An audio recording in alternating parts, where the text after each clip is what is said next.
There is growing fear that violence could spread after forces with ties to Al-Qaeda seized two key areas of Iraq. Many Iraqis have already fled Anbar Province.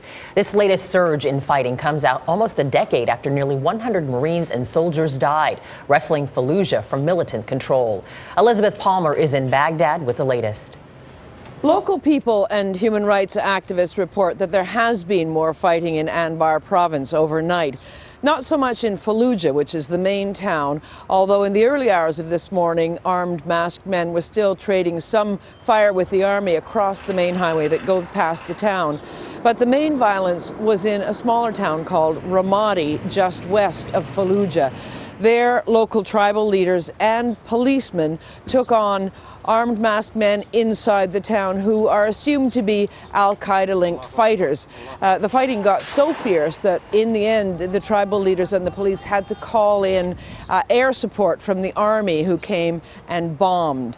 The Islamic Red Crescent says that in the last 2 weeks, it estimates that about 17,000 families have fled from the area and are in effect refugees inside Iraq. Some people, though, haven't been able to get out, and they've told the Islamic Red Crescent that they've had to bury the dead members of the family killed, usually in crossfire or in mortar strikes, in the garden.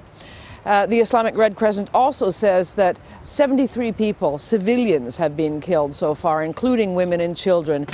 And of course, that number is expected to rise. For CBS This Morning Saturday, Elizabeth Palmer, Baghdad.